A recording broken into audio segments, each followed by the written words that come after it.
السلام عليكم ورحمة الله. اليوم إن شاء الله بإذن الله نقدم لكم تحلية باردة بالليمون والفواكه. تابعوا معايا المقادير وطريقة التحضير على بركة الله. عندي هنا اطرق الربع ديال عصير الليمون، عندي سكر سنيدة، عندي زوج ساشيات ديال فلون عادي، عندي الديسير الفواكه، المهم على حسب اللي عندكم نتوما استعملوه. وعلى بركة الله غادي ناخد كسرونة وغادي ندير فيها دوك الساشي ديال الفلون، زوجات. انا خديت هذا فلون عادي، نتوما اللي بتديروا فلون الاخر ديال البنان ولا ديال الفاني استعملوه. وما انا قلت ناخد هذا عادي هو اللي كنستعمل. وبالنسبه للسنيده راه مع الليمون تيكون شويه حامض، ماشي بحال الحليب.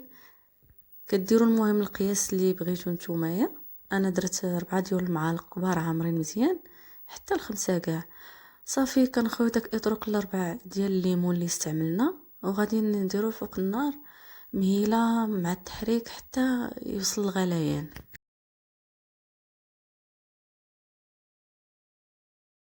وهنايا من بعد ما درت الليمون ديالي فوق البوطه، جيت قرطت الديسير اللي انا استعملت. نتوما بالنسبه للديسير كتستعملوا الديسير اللي عندكم على حسب، ماشي مشكل. في الوقيته ثاني شنو كيكون فاش يكون وقت الخوخ والمشماش راه كتستعملوه، ولا الفريز.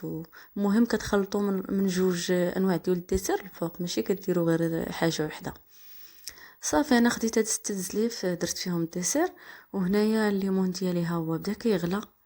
صافي ملي تشوفوه غلا فاض لكم بحال هكا، صافي كطفيو عليه البوطه. وهو باقي سخون كنبدا نعمر به زليفات ديالنا اللي درنا فيهم الديسير. صافي من بعد ما كتعمروا زليفات ديالكم كاملين كتخليوهم غير في المطبخ حتى كيبداو يبردوا شويه، كتحيد منهم ديك السخونيه اللي كتكون كثيره، عاد كنخشيهم في الثلاجه. من بعد ما كيبردوا راه كتاكلوهم بالصحه والراحه. ونتمنى الحلقه ديال اليوم تنال اعجابكم، وشكرا على المتابعه.